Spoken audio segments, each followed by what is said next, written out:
Are you familiar with that feeling when you really admire someone, but some aspect of their life or their knowledge or their behavior also really bothers you at the same time? And you're unsure whether to approach or to keep a distance, whether the qualities are worth taking the defects, and just what do you do and how close do you get?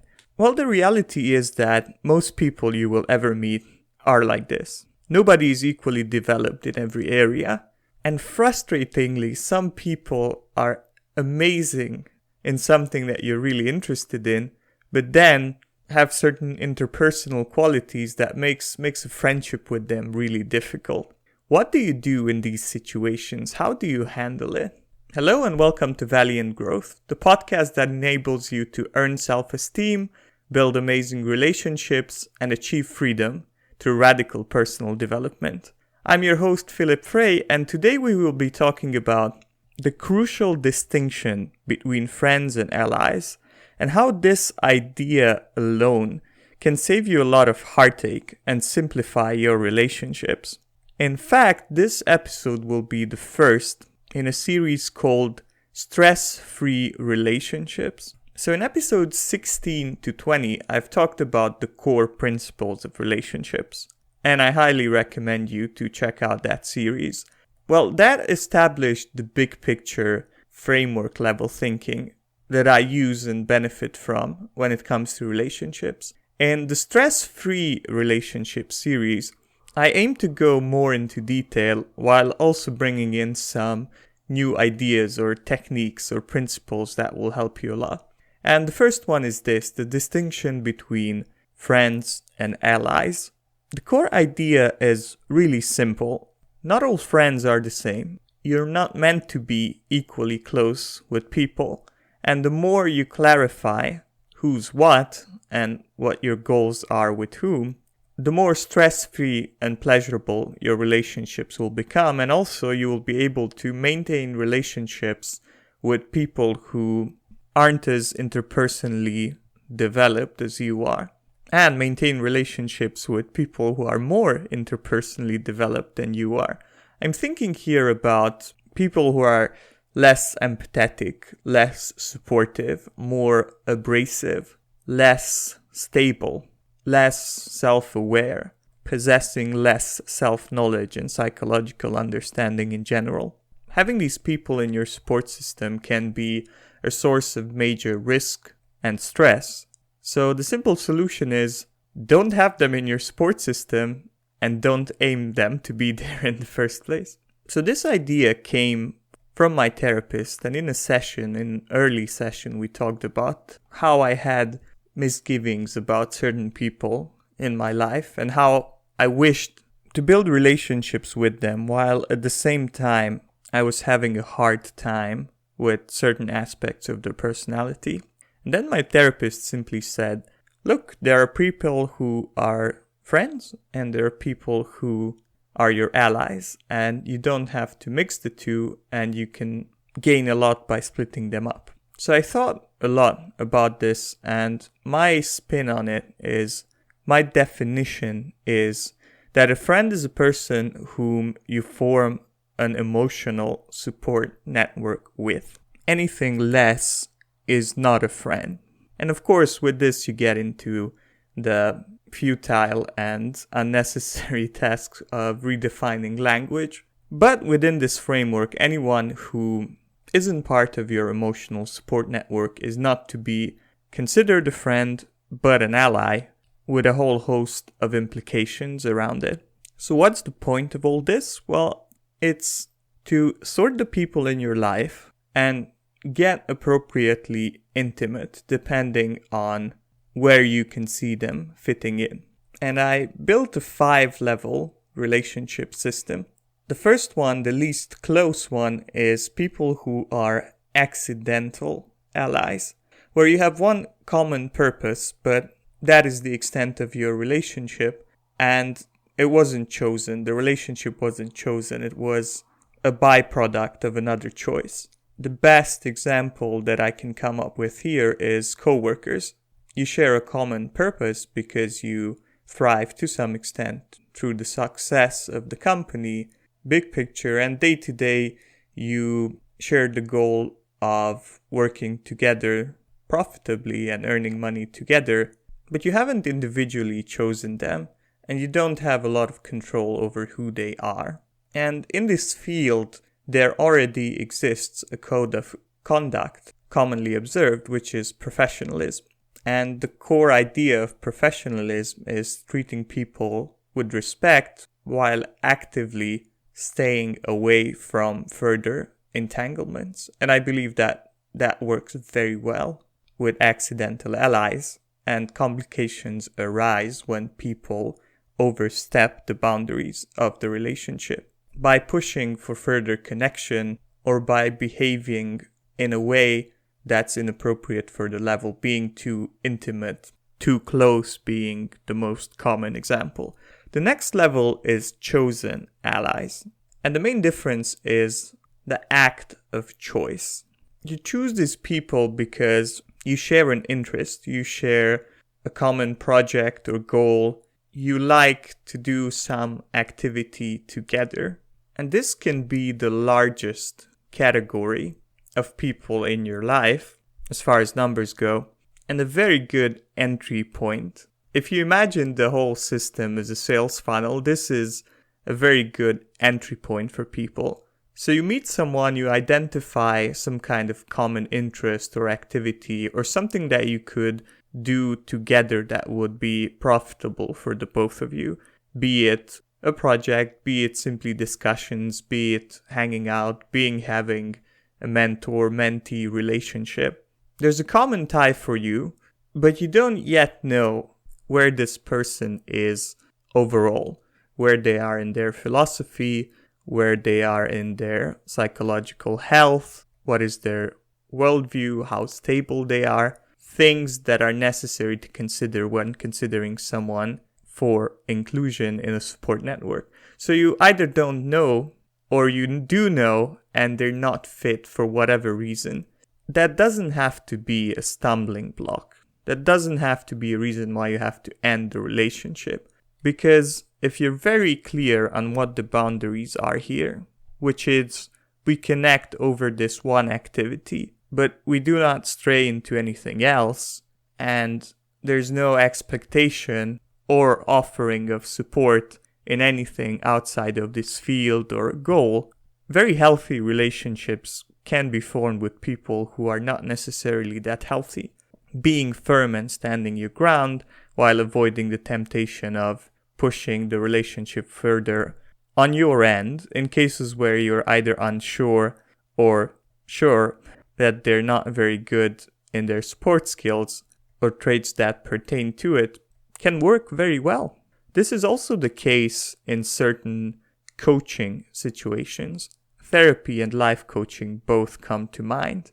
It's a very intimate relationship, but it is strictly defined within the boundaries of a client-provider relationship. So even though you're very intimate with your therapist, neither you nor her are supposed to call up one another in the middle of the night or help one another move or hang out or even be friends, because that's not the goal of the relationship.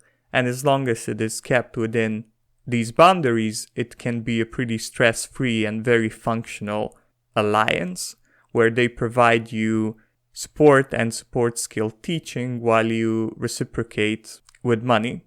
Or with other coaches, they help you grow in a certain skill, but you don't push to become buddies. That's not the goal of the relationship.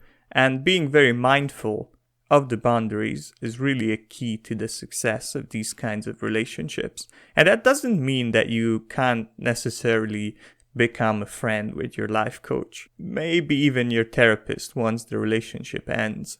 But while you're in it, you stick to the boundaries, and that makes it work. The next level is friendship. Friends are people who are part of your support network, and contradicting my earlier definition a little bit here, I will say that it can be any kind of support network, because emotional will be the next level. So this can be technical, this can be financial, this can be emergency response kind of support. Every step of the ladder, more and more skills are necessary to make it work. More and more commitment comes with them, and more risk comes with every step. And the friend is a much higher level of risk. So for instance, if I decide to be part of someone else's financial support network and they become a part of mine, it suddenly becomes very important how they handle money, what kind of lifestyle they have, what kind of risks they take upon themselves. So if that commitment is there, that requires a much more careful analysis of who this person is. And this is why this ladder or funnel, or however you want to visualize it, works so well. Because at every step, you can look at the person and you can say, okay, it worked so far. We already have something that's functional. Can I take it to the next level?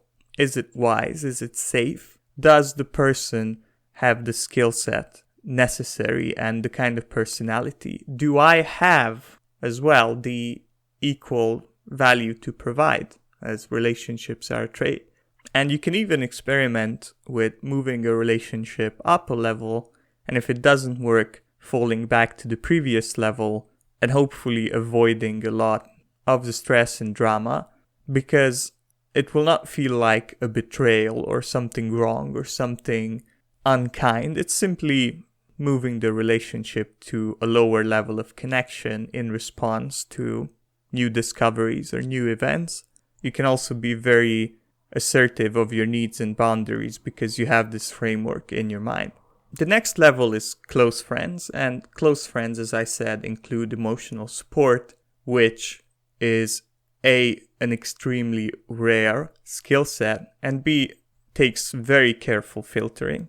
Once you become vulnerable with someone, if you haven't been careful in who you choose for this position, well, I will say that's the source of most stress and drama in most relationships. There's also, other than emotional support, a kind of life direction level coaching, mentoring, advice going on between close friends, which is again a highly vulnerable place to be.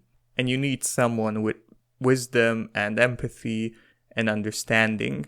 Sharing deeply held beliefs and goals to people at an inappropriate level is not a good idea, and they will often use it against you. And finally, the fifth level is romantic partnership, which is the whole package of a close friendship with the addition of there being a physical/sexual contact going on. Oh, and finally, you have a co-parent where you have the common commitment of raising a child together. That's by far the strongest level, or the highest level, or the most intimate connection on this list. So lead people through the funnel and stop where it's appropriate, because it's risky, because you have limited resources, and necessarily every step you can have less and less people, so you can have less close friends than just friends, and less friends than chosen allies, and so on and so on. And you need your time and your resources to be devoted to the best people that you can currently earn.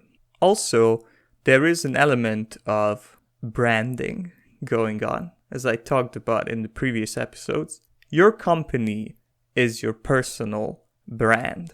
And if you accept people into your company who are not very good, who are very unstable, or have all sorts of issues, to other higher quality people, that will be a warning sign.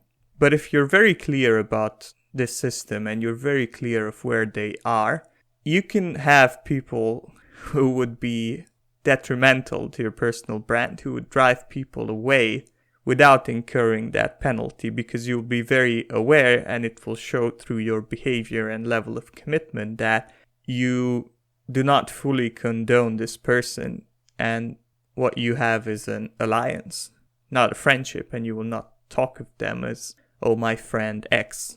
Maybe you won't say ally because some people won't understand you, but you will say, no, we do these things together, but we're not friends. And that's not necessarily a condemnation.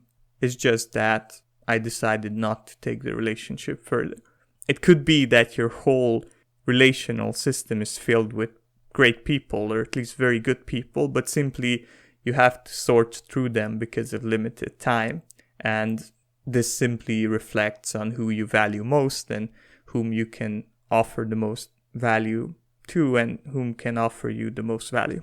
So be very conscious. And also, I was mainly talking about new people, but also look at the people in your life right now and sort them.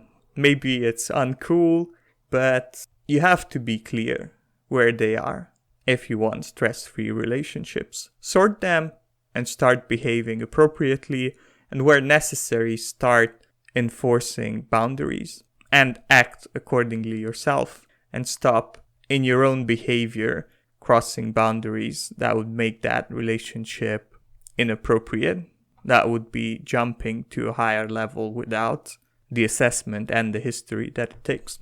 And refuse to jump into the next level without first having a history and having an understanding of other people. And this will happen all the time. Once you become conscious of this, you will see it, that people jump levels like there's no tomorrow all the time, everywhere. It's a common occurrence. Think of coworkers suddenly starting to talk about their love life and their mourning someone and their bad luck at whatever and their personal tragedy and things like that. And that situation puts you into a choice. And whether you want to or you don't want to, you have to take a choice in that situation. And whether you're aware of this framework or not, you will take a choice. And the choice is, okay, can we take this relationship to the next level? And thus I can be involved in these topics that are highly personal. Or is this inappropriate and I don't want to take the relationship with this person to the next level, and thus I have to be assertive about the boundaries being crossed, or at least refuse to engage. And ever since I've heard that idea, I've been very careful to not jump across levels and not get too close too suddenly and not accept people's pushing into new areas of closeness and intimacy. And it has really simplified my relationships. A lot of drama and a lot of stress has been avoided by the fact that I had over and over again people going to levels of intimacy that I was not comfortable with, but whereas before I would follow their lead and then that would lead to trouble, now I will stop and I will not engage. I will not engage. So if someone brings up something that's inappropriate for our level of relationship, I will simply not engage, and I will not feel any kind of remorse about it or any kind of heartlessness about it, because I'm simply being careful and I'm benefiting the both of us by not taking this bait. I'm making sure that our alliance or our friendship or whatever can go on, and all the benefits that we draw from that can keep on going by not jeopardizing the relationship by making it too close. Well, that's the idea, and I hope it serves you really well. And please leave me some feedback. Tell me what you think. Or if you start implementing the system and you look at your life and you start doing this, send me feedback. It doesn't have to be immediate, but send me feedback once you see some results. I'm curious, does this work for you, or did it only work for me? Does it make sense? Is this something that you've been doing already? I'd be very happy to see how this goes for you. And a good way of doing it is joining the Valiant community, which is a Facebook group recently launched, so very nice and cozy at the moment. And here you'll be able to find both friends and allies. And actually, because you are a listener of Valiant Growth, you already are accidental allies. So you can find people to take the relationship with to the next level. And you will find people who are already aware of this framework because they will have listened to it. And thus, a lot of the awkwardness can be directly avoided. Also, in a little news about myself, I've started working on a book on procrastination. I'm not 100% sure how much time it will take to finish, but I'm looking forward to the work and I'll keep you updated on how it goes. Also, taxation is theft. Thank you for listening to the Valiant Growth podcast, and I dare you to flourish today.